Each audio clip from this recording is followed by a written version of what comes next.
freshmen and just say newcomers, sometimes their first game here, maybe they struggle to get into a rhythm or things maybe don't go their way the first game, and that wasn't the case for you tonight. What was it about you that allowed you to have the success you did, and did you feel good earlier? Did you have a conversation with anybody? Yeah, I mean, guys are obviously telling me, this is just another game. I came here for games like this, so I just go out there and understand that it's basketball at the end of the day. I work on my game enough to, have confidence in myself. My teammates have confidence in me, so I'm going to just go out there, take advantage of every opportunity, and just enjoy the moment. And for you two, you guys got down, you were up 20, got down 5, and really kind of knuckled down and got it done. How does this feel? I know Coach Self tonight tied Fall Allen for the most wins in Kansas history, so you guys are a part of that. It was fun. It was a fun game, but all the credit goes to the student section, the crowd. They was lit tonight, and they gave us the juice in the first half, and then the last 4 minutes, they gave us some juice. So all the credit goes to them. Yeah, no, I mean, like Juan said, we don't win that game without the fans. They could have easily been down when they came up in the game late, but they really gave us that energy. I think we really fed off it. Obviously, we got stops when we needed to, and we executed when we needed to. But guys like, Juan, guys like Zeke, AJ made big plays at the end of the game when we needed it the most. Real quick, how do you feel? Are you spent? Right, I was tired out there. Tired. Zeke, you mentioned coming here to play in games like this. Are there any moments over the course of the night that stood out to you at all? The entire game was honestly just something I've never been a part of. So, just to be out here and experience these kinds of games and these moments with, the guys around me, I'm truly blessed, truly honored just to go out there and compete. Juan, just what do you think about how Zeke played tonight? Keep shooting the ball, man. Keep shooting. Today, really, like in the first half, Devontae Graham, y'all saw him back behind our bench. He even told me to tell Zeke to keep shooting. So I even told him to keep shooting. But that's what he do. He's the best shooter on our team, and we need him to do that. Today showed why he probably one of our best players on our team. So he got to keep it up. I think we believe in our coach, believe in him, and he got to keep it up. I think we believe in him. So Hunter and DeJuan, there was a game last year. Most of these type of situations where you guys would have played 37, 38 minutes. Tonight you both play around 29. How much more did you maybe have in the tank because of now you guys have a bench down the stretch when, close game? To be honest, I do not like it. I like playing, but we deep this year, so I understand. So I don't even got to make a lot of plays. I barely even did anything in the first half, and they did all the work, so I just following behind them, so they made it easier for me. Yeah, no, I think once I get my conditioning back from being out like 2-3 weeks, it'll be all right. But for right now, it's still a little tired, even though in the limited minutes. Hunter, the other thing with the spacing you have with Zeke and Rylan and some of those shooters now, how much easier was it for you to, one, establish position with there not being a guy right here waiting for the ball? And also when you got the ball, you had times where you could take 4 dribbles and get there. I don't think you had that many times last year. How much easier is it just for you to operate with shooting around you? I know, yeah, no, it almost felt a little weird when I had so much space, but I had so much confidence in these guys to make shots. I see it every day in practice and workouts. Guys like Zeke, guys like David, guys like Rylan, AJ, I got, superior confidence in them, even Juan. I feel like, if I throw it out there and they try to double team me, I feel like all these guys can hit the shot. DeJuan, did tonight kind of have that March feel to it with the intensity, with the crowd, just with both teams kind of going back and forth down the stretch? Another blue blood matchup. Y'all already know how those go. Back and forth game, we knew they was going to bring it in the second half, but, we just had to keep our composure late game situation. So it was fun. The atmosphere was great like always, and I'm just blessed that I had another year. So I'm just happy that I'm here. So. You enjoy that dunk? Yeah, I tried. I was hoping he didn't jump. I thought he really was gonna block me, but I had to get up one time. The old man, so it was good. Yeah. I only got 2 of them. DeJuan, specifically about the March thing, did it feel like that championship game 2 years ago? Because it had both teams came back from big deficits, took the lead late. Totally backwards this year, but yeah. We need games like that to get better, get better before we play Michigan State next, right? So we got to get better for them. We're probably going to have film next practice, and we needed that. They're a top 10 team for a reason, and we'll probably see them down the road to March again. So you never know. So it was great for us. And Juan, that dunk you had, obviously, right after that, you picked up your 4th foul with over 10 minutes to go. You had to come back in. They cut it to 2 with 8 minutes to go. Just kind of talk about the conversation with Coach Self and kind of your mindset playing with 4 for so long. It really wasn't a conversation. He just looked at me. All the coaching staff looked at me and just told me to be smart. I've been playing here for a long time, playing college basketball for 5 years, and, I just had to use my head and don't use my hand, just be smart. That's all it was. Bro, stop doing that, bro. Hunter, on that last shot by Carolina, they didn't call a timeout, and I think you ended up being on him, didn't you, in the corner? Yeah, Describe the play, on your defense on the play, and Zeke, what'd you think of how that play developed? Yeah, well, Coach said switch 5, and so I knew there was gonna be some type of ball screen, and they set the ball screen, and I was just like, man, I got to give it my all on this play. I can't let my teammates down, and fortunate for us, he missed the open look, and we came out there with a win. I feel like there was some Fog Allen magic with that one. Zeke, you had the play. You had missed some threes, but you had the play where you made the contested shot in the paint, kind of between a couple guys. What was going through your mind on that one, and how are you able to find that angle to shoot it there? Yeah, I mean, obviously missed a couple, easy threes that I should have knocked down, but I'm never gonna put my head down about missing a shot. I drew. I tried to draw RJ on the foul, so I put up a pump fake, and he didn't fall for it. I just put it up. Felt like I got hit a little bit, but the refs didn't call it, so just played through contact, put it up there, and God did the rest. Zeke, you said earlier that the guys told you that this was just another game. You're from Lawrence, man. Is this just another game? I mean, to be real with you, yeah. I mean, everybody want me to say no just because I'm from here, but I mean, it's hoops at the end of the day. I'm playing for such a prestigious program, prestigious coach. But I mean, I'm just, like I said, man, I'm blessed to be out there, have an opportunity to play alongside such a great team, play for such a great coaching staff, in front of such great fans. So my only job is to go out there and take advantage of that. Anything else for the players? Shay, quick. Go ahead, Shay. Yes, sir. Brendan, you guys, you're up 20 and then down 5. How do you stop from not panicking? What does coach say? I mean, there's not a 5-point lead, so how do you go about just taking it one play at a time? I think, it's really hard to lose confidence when you're playing in Allen Fieldhouse. Like, no matter what the score is, like even when we were down 3 and Washington was going to the line and we were in that timeout, like guys still felt confident because we're playing in Allen Fieldhouse. Like stuff's gonna happen, ebbs and flows and throughout the game. But like at the end of the day, it's all about making plays and executing, when you need to. And I think we did that out there. All right, thanks, fellas. Thanks, fellas. Thanks, guys. Rock shot. First initial thoughts on how you guys performed. Obviously, first half was different from second, and what allowed them to – you were up 20 and then down 5. Well, they were great. Right. And we were awful for a stretch. We missed some easy shots. Our bad shot selection led to transition. Didn't guard the ball screen. And plus, they played lights out. Those guards are as fast as we'll ever play against. You could make that the theme, first half, second half, where you could say first half great, second half sucked. They were great, but somehow found a way to win. Because I think we went on a 7-0 run the last 3 minutes or whatever. So we were fortunate, but also I thought our guys did some good things. And we got a couple of guys that the pieces don't quite just fit yet. They just don't know yet. And hopefully that'll change. But, Zeke during the first half, AJ during the first half, Juan kind of kept us in at the second half. KJ was great the first half. Then Hunt down the stretch was good. But that was a heck of a basketball team we played tonight. The atmosphere of the blue blood matchup, I know it's early, but is it fun to coach in something like this? Yeah, first half was great. I thought the atmosphere. Now I could be wrong on this, so you North Carolina people tell me different if I'm wrong. Total class on both sides. It was cheer your team, but not get after the other team. I think there's a mutual respect because North Carolina and Kansas doesn't exist without the other one. I mean, Dean Smith came from here.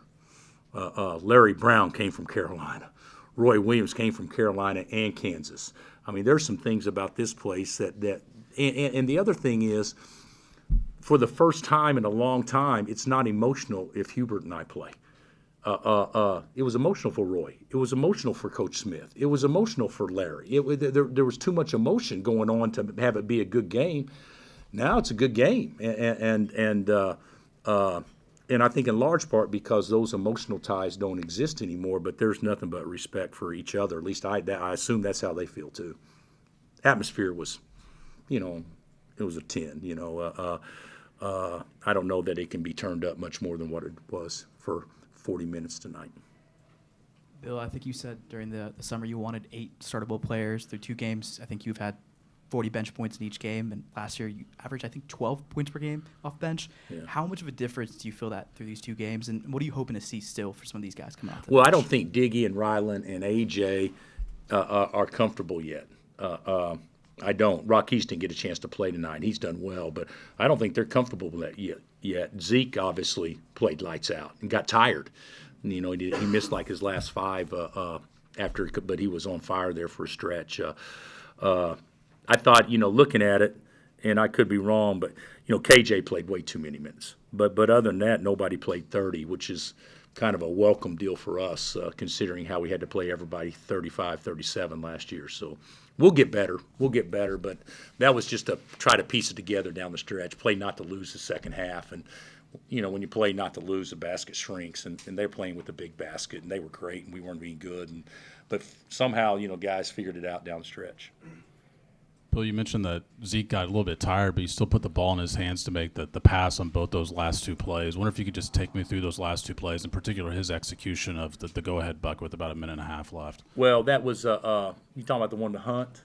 Yeah. That's an old staple play we've run forever, and Juan needs to be the initiator, and Zeke's the next passer after Juan. So it worked out well. They really did a good job of crowding him. I think it was I think it was Trimble that was crowding him, and somehow he got the ball over to Hunt. But that was a staple play that we run for years, and they executed it perfectly. You mentioned some of the pieces not quite fitting together yet. Do you feel like that's more on offense or on defense? I think it's both. I think you got guys thinking instead of playing. That's natural, though. It's different for some of those guys. Ryland was so good the other night, but it's a different type of pressure playing in that tonight, and they want to do well so bad. But we'll be better. But one thing that we did see tonight, when A.J. Storr plays downhill, he's pretty good. So that was a big positive because he hadn't really done that yet. So we saw something that we haven't seen really yet. So that was positive. And I'm wondering defensively, we've got a bunch of new guys playing with Hunter and the way you do ball screens. How much of an acclimation process do you feel like there is for guys like Ryland? Let's call it like it is. If we can, we're not going to be able to guard them coming downhill off a ball screen. I mean, those guys are good. We can do much better. And if we guarded it again, I think I would change how we did some coverages. But we haven't been worried about guarding North Carolina. We've been worried about what's going to work against 90% of the people we play. And so obviously a lot of that stuff's on me. But we got to do a better job with that. There were times we were actually good with it, but the second half when they were playing downhill, we were on. They were a step ahead of us the entire half. Bill, this is a game last year where both DeJuan and Hunter probably played 37, 38 minutes just because you didn't have any other options. Did you feel like they had a little extra juice down that stretch? Because I don't think either one would have finished the way they finished if Juan came out because of fouls. And Hunt didn't play as much the first half because of fouls, but they were both gassed at the end.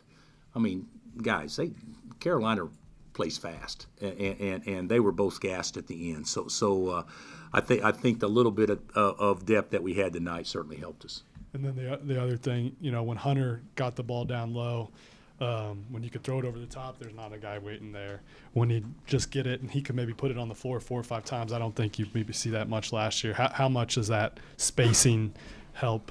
I think it'll help. It still remains to be seen. Guys, we're 6 of 21. I don't have my readers on. I think we're 6 of 21 from 3. So it's not like we shot the ball well, but just the threat of shooting the ball probably is going to open some stuff up for him. Coach, what did you like about KJ's defense and intensity tonight, especially in that first half? He was really flying around. Yeah, KJ was great the first half. You know, he turned his ankle. Yeah, you guys probably saw it, and he wasn't the same after that. But you know, he didn't score after that, I don't think. But yeah, he was great the first half. He played to his athletic ability the first half, so still needs to rebound. Bill, Carolina didn't call a timeout on that last play. What did you see on your defense on Caduce? I thought it was great, but Juan made the play. You know, we knew they were going to, we call it Oklahoma State action, where they bring RJ off and then they go screen back for him, and then, you know, he comes off the middle, and then he comes back and they pin in for him. And they were trying to get him a shot, and Juan kind of top blocked it where they couldn't get him the ball, and then we were switching 5 and on the ball screens, and Hunt did a really good job on Cadeau. You know, Hunt actually, on that last possession, actually screwed up because he showed us that he can actually get out there and guard. So we should probably expect that moving forward. A lot of former players here, and you've tied Fog Allen as the school's all-time winningest coach. How does this rank? You're a Hall of Famer, but how do you feel about tying Fog Allen tonight? Oh, well, that, you know, I feel good. I'll be honest with you. I didn't thought about it today till Brian Haney asked about it, and you know, we tied him last year, and then we got 15 taken from us. But the whole thing is I'm proud, but he's still the greatest coach and the best innovator, and that this school will ever know. So we don't need to get carried away. We played more games. If he'd have played that many games and coached 39 years, he'd have won 2,000 games. But it's great. It's great. But the reality of it is, you know, all we are is we just want a big game in November that you guys will make a bigger deal out of than whatever. Because I guarantee Hubert's going to leave out of here thinking, you know what, we got better. And I think that we'll leave out of here thinking, even though we didn't play our best, I think that we found a way to win, which is a big positive thing. So it was probably a good game for both programs, I would think. You just touched on this, but how helpful is it when you can have a game that serves as this big learning experience, but you didn't have to lose in order to have that learning experience? Oh, well, yeah, you'd rather be taught lessons winning than not winning. So there's no question about that. So, but if we hadn't won, I wouldn't have been pissed. I mean, guys, it's November 8th. We're not even going to recognize Carolina in March as the same team, and hopefully you won't recognize us either. So, but it's a good start. But I didn't want to put too much emphasis on this game. And Coach, when that last possession, as a coach, when you see the shot go up, what are you thinking? Like, are you if it goes in, are you playing the next player? Or are you just in the moment? I know that's kind of weird. Well, yeah. If it goes in, you know, depending on the clock, you know, what we probably it was at the very end, so we would have called timeout. And I can do that. So, but the big thing is, you know, it's kind of a coaching dilemma. He makes the first free throw to go up 3. Do you call timeout and ice the shooter, or do you let him shoot it and then sub? So I believe in letting him shoot it if he just made one. And so he missed it. So we were in switching 5, but that kind of puts a different pressure on Hunt to be able to guard a guard out there. But he did a good job. He did a good job. And I don't think we'll see you again. So any initial thoughts on Michigan State and another tough game coming up? You know what? I haven't watched Michigan State yet. I know a lot of their personnel, but I haven't studied them yet. And you know, playing Tom's teams is different because he runs more sets than anybody in the country. So you know, getting your guys prepared for what they do, it'll be a multi-day scout. Tomorrow will be an off day, but Sunday and Monday will be pretty intense on trying to figure out how to slow them down. And they run it down your throat, too. They always have been great at that, as good as anybody in the country. So we got to tighten that up. Bill, Zeke said that he came to Kansas to play in games like this. Just how'd you feel he met the moment in his first opportunity to do that? Well, he met it with flying colors. He was great. He was fantastic. And the second half, he had some wide open looks that were probably better looks than he had the first half and just didn't get them to go down. But he made a couple of plays off the bounce that were huge. He was great. He was great, and we needed everything. Diggy didn't have his best tonight, but Zeke made up for it. He was terrific. We don't have a chance to win without him. Coach, how do you feel the transition process has gone for AJ Storr, coming from a Wisconsin team where he was the first and second option, and then coming to a Kansas team that we have now with such a deep bench where he's not necessarily the first, second, third, not even the fourth option, but getting those crucial minutes down the stretch. How do you feel that process has gone for him? Well, I think he played great tonight. You know, didn't play as well second half, but he played great tonight. He played downhill. The way that we want to play is ball and body movement, and the ball doesn't stick. AJ has a tendency sometime to hold it, and it kind of screws up how we want to do things, even though it stuck a lot the second half with everybody. But he'll be fine. You know, he's been here for we've been practicing hard for 6 weeks. He hasn't fought anything. He buys in. His attitude's great. He's going to get it because he wants to get it. But I thought we saw a little bit different AJ when the lights came on tonight. All right, Coach. Thank you. All right, guys. Thanks.